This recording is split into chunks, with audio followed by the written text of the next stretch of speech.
Itu Abu Talha. Dan Abu Talha ini keistimewaannya banyak kebun kurmanya.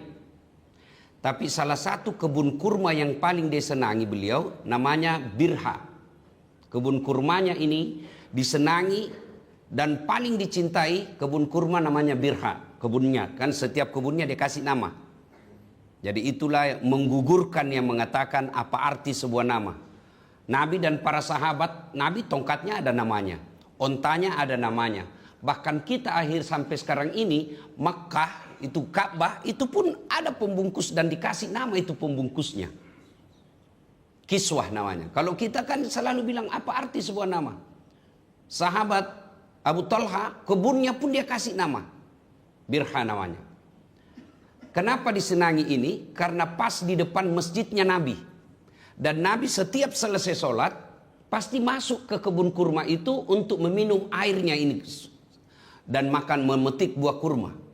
Lalu turunlah Al-Quran surah Al-Imran ayat 92. Turun Al-Quran surat Ali Imran ayat 92. Makna ayat itu lantanarul birra dan seterusnya, tidaklah sempurna iman di antara kalian sebelum engkau mempersembahkan apa yang paling engkau cintai.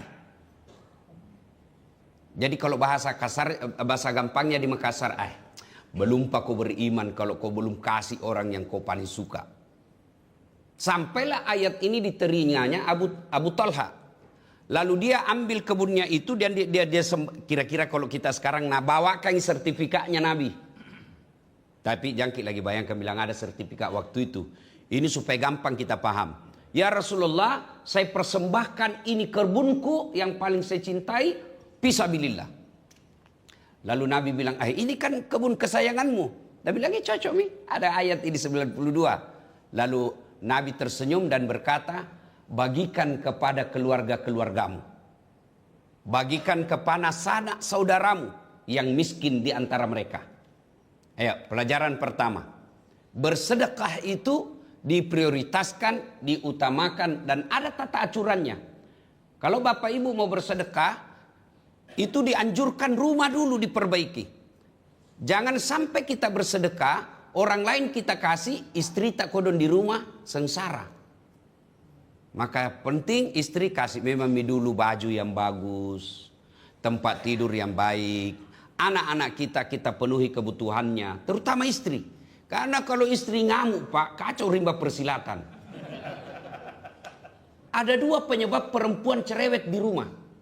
Ada dua penyebab perempuan suka ngomel di rumah. Satu, jarang dipuji. Dua, jarang kau kasih hadiah. Nah, maka kekurangan kita ini lelaki Bugis Makassar tidak romantis mulut tak. Susah sekali bilang sayang. Dan saya sendiri begitu, gelek-gelek kurasa kalau kupanggil istriku bilang sayang. Iya kan? Nah, padahal dianjurkan memuji istri. Bahkan dalam hal memuji istri boleh bohong. Tambah cantik kok kulihat sayang. Dan itu istri tak biar ditahu dibohongi, nah senang ji. Yang kedua, kasih hadiah. Kalau pulang kerja, kasih hadiah. Ibu-ibu, biar suami tidak pulang yang penting ada itu. Nah tahu luar biasa. Jadi sebenarnya bukan kita nak cari uang, tak jina cari. Yang jadi masalah kita jarang memuji, jarang kasih hadiah, mau dia menjadi bidadari. Tidak mungkin. Maka kasih hadiah, puji dia. Pernah suatu ketika saya pulang ceramah, lama saya baru pulang. Saya kasih mamanya cek hadiah, kalung dan gelang. Tebal, emas. Senang dia, terharu. Kayak berkaca-kaca matanya. Dia bilang, Ustaz, terima kasih banyak. 1 bulan kemudian, tahu palsu. Dia datang ke kamar. Baru dia bilang, ke palsu paling kita kasih ke ini. Saya bilang, manalah saya bisa belikan kau sebesar begitu. Meskipun itu palsu, tapi cintaku murni 24 karat. Wah. Nah, tadi malam saya baca kitab. Karena ada guru saya di sini, saya takut salah picca. Bapak kan jarang lihat saya ceramah pegang naskah tuh. Nah, ini ada guruku di sini jadi takut. Di situ dijelaskan ada 10 kelebihan sedekah. 10 kelebihan sedekah. Kata Nabi, 5 untuk di dunia, 5 untuk di akhirat. Apa gerangan? Yang pertama, membersihkan harta. Nah, pacini warang parange. Nah, coba lihat, Bapak Ibu. Tapi yang kita yakini, harta yang bisa dibersihkan dengan zakat sedekah adalah harta yang diperoleh secara halal. Apa itu? Termasuk yang subhat. Subhat. Apa itu subhat? Abu-abu. Kira-kira kalau pilkada main 2 kaki. Ya toh? Ada di A, ada tongi di B. Ah, ini yang pandas-rasu yang begini nih. Ya kan? Ah. Yang abu-abu itu kalau cari nafkah antara halal dengan haram. Subhat namanya. Kira-kira kalau polisi dibantu bikin SIM. Sudah dibantu, nah kasih ke orang sedekah. Ah, ini subhat. Yang haram sebelum dibikinkan SIM, nah kasih memang maki. Ah, itu sogok namanya. Dan beda tipis gitu. Sudah dan sebelum. Kalau sebelumnya, nat sami sogo. Sesudahnya, subhat. Sedekah. Antara sedekah dengan sogo. Samar-samar namanya. Nah, ini yang boleh dibersihkan dengan zakat sedekah. Gaji. Ya. Ada misalnya jam mengajar. Dikurang-kurangi sedikit. Subhat. Tapi, rumah bordir. Jual ballo. Jual khamar. Judi, itu tidak bisa dibersihkan dengan harta, dengan sedekah. Ada orang korupsi, misalnya korupsi 3 miliar. Nah, sumbangi di masjid 10 juta. Dia bilang pembersih dosa. Oh bukan, tidak diterima itu jelas batil. Nah, kalau dia tidak keluarkan yang subhat itu, harta yang bersih sekalipun, kalau tidak dikeluarkan zakat dan sedekahnya, maka dia akan bahasa Quran mengotori harta yang bersih. Nah, carepai. Contoh. Ini air. Ini air. Anggaplah ini gajita yang halal. Nah, boleh diminum? Boleh. Karena halal, bersih. Tapi kira-kira tuan-tuan, saya buka kloset. Jamban. Kan ada airnya itu jamban kan? Jangan yang ada kuningnya, Pak. Yang aslinya mau putih. Celupkan jari-jari tangan tadi kloset itu. Lalu ambil 1 tetes. Masukkan ke dalam sini. 1 tetes saja. Kira-kira masih mau minum ini? Masih mau minum? Padahal setetes gitu. Itulah makna harta yang tidak kau keluarkan zakat sedekahnya. Mengotori hartamu yang bersih. Nah, kalau sudah kotor. Maka jangan heran. Harta yang kita makan membuat istri kita keras hatinya, anak kita kepala batu. Dan kita sendiri juga dinasehati. Tidak ada perubahan. Apa nak bilang? Wita topi na witai. Tanten tonjan jenjong, tangita mulo tangitaku, jamu jamamu jama ku, wita topi na witai. Nah karena mangkasaraka kucini tompi na kucini ki, eja pina doang, tenan eja mutungko. 1. Yang kedua, membersihkan badan dari dosa. Kadangkala kita, Pak, ini kita kepercayaan kita hanya kepada yang fisik, yang nyata. Padahal ada yang gaib. Gaib itu diantaranya membersihkan diri dari dosa. Karena ada 2 itu kepercayaan kita. Percaya kepada alam gaib. Ada 2 kan alam ini. Ada alam gaib, ada alam sahada. Alam sahada, alam nyata. Nah, yang kita lihat, alam gaib itu membersihkan diri dari dosa. Nah, jadi kalau bapak-bapak merasa banyak dosanya, ya banyak-banyaklah bersedekah. Tapi yang banyak kita lihat, banyak dosanya, pelit. Kikirigal lah paku jambatan. Baru mau masuk surga. Kok kira ada orang dalam? Membersihkan diri dari dosa. Yang ketiga, menolak bala dan penyakit. Nah, ini pengalaman pribadi saya. Yang terakhir soal sedekah. Saya banyak punya pengalaman tentang sedekah. Pulanglah saya ceramah dari Freeport. Ketinggian. Selesai ceramah, tiba-tiba hilang suara saya. Susah saya ngomong. Saya pergilah ke dokter THT.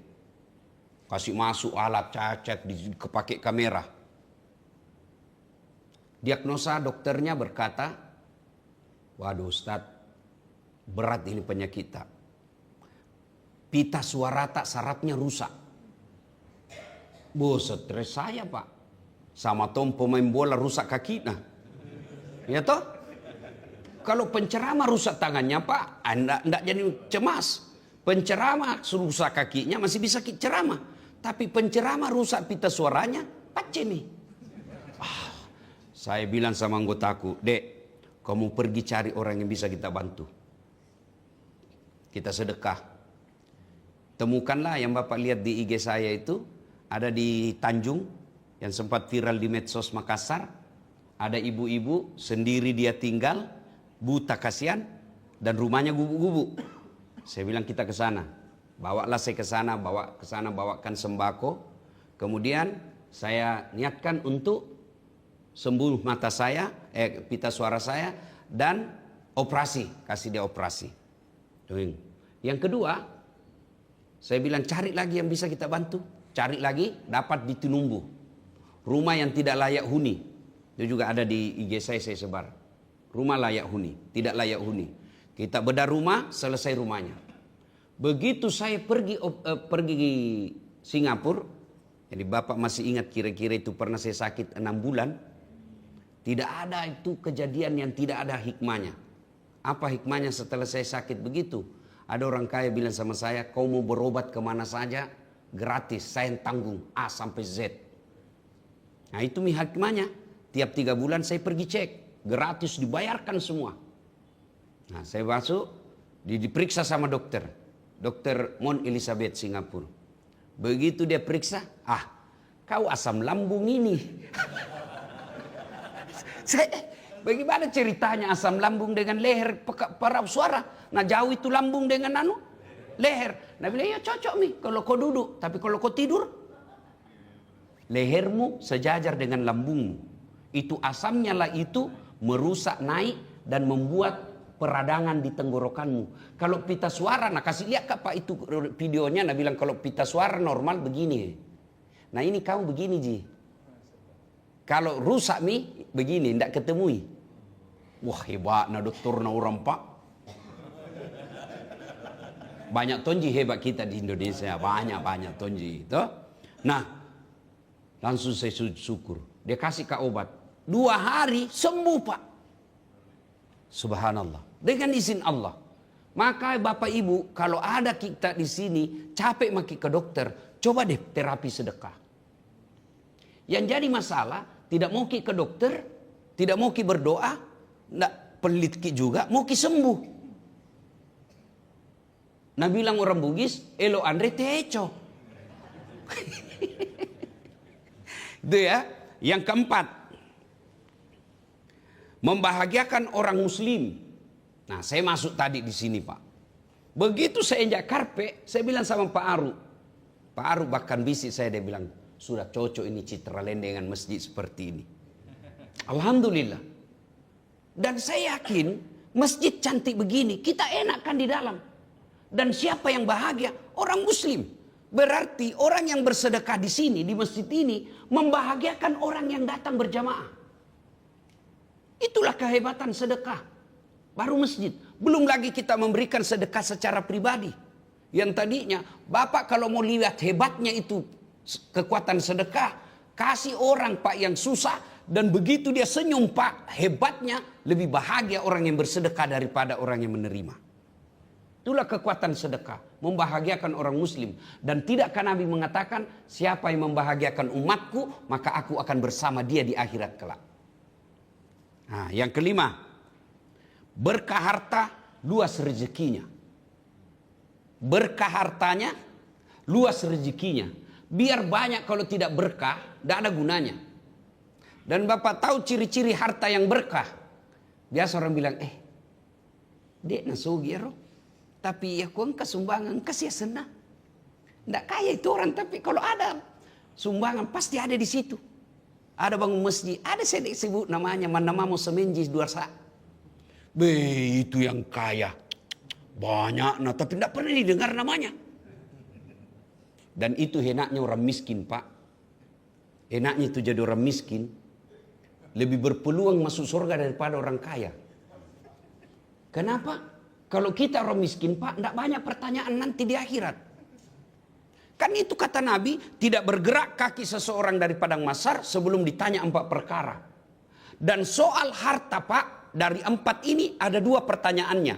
Hartamu kamu dapat dari mana, kau belanjakan untuk apa? Itu toh, 2 memang ditanyakan, dari mana, untuk apa? Nah kalau kita orang miskin, mobil, sumbangan. Selesai mi? Itu kalau ada. Kalau tidak ada, mobil, Grab. Selesai. Rumah, kontrak-kontrak. Gaji, 4 juta. Jopoin gali lubang, tutup lubang. Selesai urusan, Pak. Tapi kalau orang kaya, ditanya memang, itu anakmu pakai behel dari mana? Kalau dilihat gajimu, sebagai kepala dinas, tidak bisa kau beli itu. Dari mana? Anu apa? Itu Rolexmu, dari mana kau dapat itu? Ditanya semua, pentil mobil ditanya semua, Pak. Meskipun masuk surga, tapi kan lama proses pertanyaannya, Pak. Masuknya ke surga, sama tong kalau nak panggil ke KPK, Pak. Diperiksa dari pagi sampai 10 malam, kan babak belur. Iya. Dan ternyata, tadi malam lagi saya baca kitab, kalau pernah kita dengar istilah masuk surga tanpa hisab, di akhirat juga nanti ternyata ada 6 golongan masuk neraka tanpa hisab. Saya baca ini sebaik-baik ini, saya, bapak-bapak, masuk neraka tanpa hisab. 6 golongan. Satu diantaranya manusia yang zalim dengan kepemimpinannya. Itu kepala daerah, bupati, gubernur, presiden. Itu semua itu kalau dia memimpin dengan kezaliman, maka dia akan masuk surga, masuk neraka tanpa hisab. Waktu itu sahabat bertanya, apa dia sholat? Dia sholat. Apa dia puasa? Dia puasa. Apa dia zakat? Dia zakat. Apa dia haji? Ya, dia haji. Tapi kenapa masuk neraka tanpa hisab? Dia bilang Nabi, karena biar dihitungi, tidak cukup juga menutupi kebusukannya. Jadi dosa-dosanya tidak menutup, baratnya, busuknya, dosanya lebih berat daripada kebaikannya. Biar ditimbangi, tidak ada gunanya. Bikin lama-lama saja. Daripada bikin lama orang ngantri, masuk saja. Karena bagaimanapun hasilnya sama, Ji. Wah, saya bilang setelah saya baca ini, waduh, andai semua pemimpin tahu ini, Pak, kira-kira tidak ada orang mau ikut pilkada. Itu biasa kan saya bilang, habis uang tak 50 miliar. Lalu dia korupsi. Masuk neraka. Adakah orang yang lebih bodoh dari ini? 50 miliar, Pak, habis duitnya, berujung penjara. Adakah orang lebih bodoh dari ini? Kalau saya ada uangku 50 miliar, saya sogok dulu Mamak Necek 5 miliar. Supaya disingka nggak kawin lagi. Iya, Pak, bagi Prof. Masih ada 45, Pak. Nah kalau 5 miliar dikasih perempuan, Pak, pasti goyang otaknya. Iya toh? Masih ada 45 miliar. 5 miliar pakai bangun masjid. Cantik itu. 10 miliar pakai modal. Masih ada 20 miliar. 10 miliar kita pakai keliling-keliling dunia. Menikmati. 10 miliarnya lagi kita pakai dakwah. Wah, ini yang disebut pandai menyikapi harta. Orang ikut pilkada, nauzubillah min zalik. Itu kalau menang, Pak. Punya dikalah tompa. Ini jangan ketawa dulu, Pak. Tidak habis sampai di situ ini kisah soal hayat ini yang tentang masuk neraka tanpa hisab. Karena semua itu di akhirat nanti akan dimintai tanya jawab. Lalu orang yang dipilih ini, yang pemimpin yang zalim ini, dia bilang, ya Allah, di mana mahadilmu? Saya kan jadi pemimpin karena ada yang pilih, Kak. Itu yang pilih, Kak. Ditunjuk semua tim sukses. Pandra, sembako. Nah bawa temannya, nah bilang ini Pak Sambaleho. Ini yang pergi sosialisasi. Ini yang terima serangan fajar. Nauzubillah min zalik. Masuk neraka tanpa hisab. Lalu apa bedanya Ustadz? Yang jadi pemimpin dengan tim suksesnya, dengan penerima serangan fajarnya, sama-sama masuk neraka. Apa bedanya? Ponisnya. Ada ponis selama-lamanya, ada ponis 3 tahun, ada ponis 1 tahun. Sama Pak, pasal tentang korupsi. Ya kan? Ada yang cuma ikut serta, ada yang pelaku, ada yang namanya penginisiatif. Itu kan tingkatnya, tapi sama-sama kena hukum pidana. Yang membedakannya adalah hukumannya. Nah, nauzubillah min zalik. Mudah-mudahan nanti didengar ini para koruptor. Terutama yang coba-coba mau main di makan gizi gratis. Apa? Apa itu? MBG. Saya bilang, sudah MBG kodon 10.000. Dari mana dapat itu 10.000, Pak? Ternyata, begini Prof. Saya kan begini. Saya ini kalau di Jakarta, selalu Kak makan di rumah makan Pelangi. Rumah makan Pelangi Kebun Siri, karena di situ khas Makassar. Nah di sampingnya rumah makan Pelangi itu, disitulah gedung Badan Gizi Nasional. Datang semua dari Sabang sampai Merauke, pengurus MBG ini. Kumpul di situ. Datanglah dia, ku dengar mereka curhat. Yang sampai ke masyarakat, paling banyak Pak 6.500. Saya anggota dewan misalnya, dapat Kak jatah 5.000. Nggak mungkin saya bisa kerja itu. Nah maka apa? Dia kasih orang lain. Misalnya, Bacok, saya bilang, ada nuku bos, 5.000. Kau kerja ya? Karena anda ada dapurku saya. Bikin kau dapur dulu. Oke, bikin dapur. Modal miliaran. Sudah? Yang 5.000 ini, nggak mungkin saya kasih gratis bos. Ada namanya walewa. Kan saya tonse kau lewati. Ya kau lewat begitu Pak. Ada tontur, ku dapat. Minta 1.000 sampai 1.500. Yang 10.000 berapa Mami? 8.500. Yang dikasih ini 5.000 ndak mungkin nak kerja semua. Nah kasih tamannya. Ambil mako 2.500 nah. Wal lewat sen di situ. Kasih tongat 500. Keluar 2.000. Motongi untung, akhirnya yang sampai 6.500. Dengar ini pengelola. Dengar Pak. Ada doa orang-orang yang makbul. Salah satu diantaranya fakir miskin yang teraniaya. Nah bukan orang kaya itu yang makan 10.000 Pak. Pasti fakir miskin. Lalu diambil lagi haknya. Dan dia berdoa. Dia tidak pakai bahasa Arab doanya. Bahasa Bugis. Andre kok. Bayangkan itu dia. Ada tekanannya Pak. Ada tekanannya. Dia bilang makan kok, tapi Bapak bisa pahami itu kok. Andre lah wajah. Wih, bayangkan itu Pak. Hancurlah kau. Maka hukuman dunia bisa jadi diperiksa. Saya tanya-tanya lagi tuh yang datang-datang di situ. Karena kenapa banyak kontraktor masuk ke dunia MBG ini? Dia bilang Ustadz, efek dari efisiensi. Tidak ada pembangunan infrastruktur. Nah ada ini pegawai mau dikasih kerja. Ada ini bank yang mengejar kita. Ada proyek makan gratis. Ada tim sukses. Kami ini tim sukses dulu. Masuk. Bayangkan Pak. Dari pengusaha kontraktor jembatan. Tiba-tiba ngurus makanan. Ini salah memang ini Pak. Karena Nabi bilang. Siapa yang diberikan pekerjaan. Tidak sesuai dengan keahlinya. Tunggulah kehancurannya. Maka prinsipnya. Selama MBG ini dinilai sebagai proyek, maka tidak akan berhenti masalah. Tapi selama MBG ini dinilai sebagai ladang amal, berpastabikul khairat, insya Allah akan menjadi solusi mencerdaskan kehidupan bangsa kita. Banyak lagi masih ada sebenarnya 5 untuk sedekah, manfaat sedekah di akhirat. Tapi karena waktu yang terbatas, ya saya kira demikian. Ada yang bilang begini, kau Ustaz cerita-cerita sedekah. Nah, sedekah itu Pak macam-macam.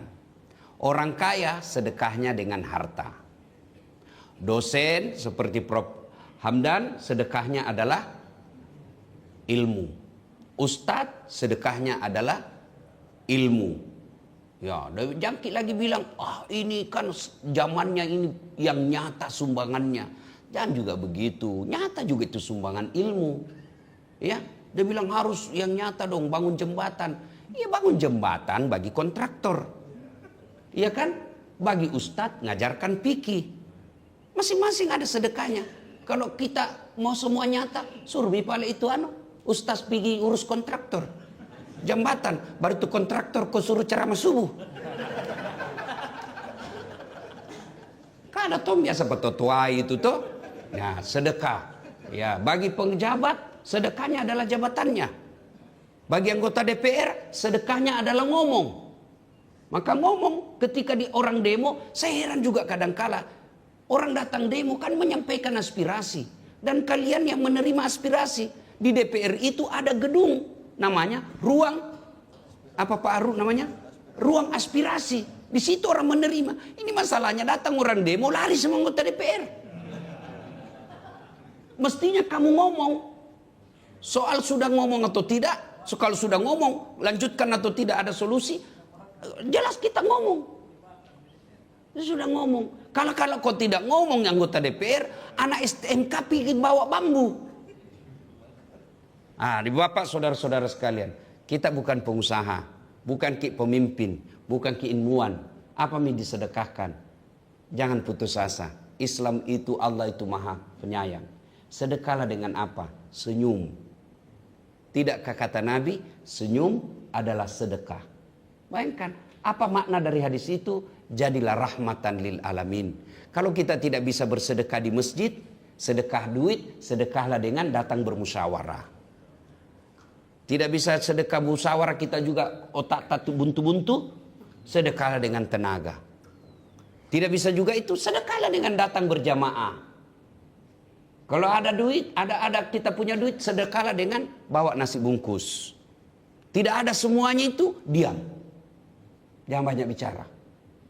Ada juga orang Pak tidak datang berjamaah, tidak ada sedekah nasi kuningnya, tidak pernah datang rapat, tidak pernah datang berjamaah, ngomel aja kerja. Saya bilang saya diam mau saja. Itulah sedekah kita. Sedekah paling tidak jangan mengganggu orang lain. Mohon maaf jika ada kata dan kalimat yang tidak berkenan. Lebih dan kurangnya mohon dimaafkan. Usikum wa nafsi bitaqwallah fastabikul khairat. Assalamualaikum warahmatullahi wabarakatuh.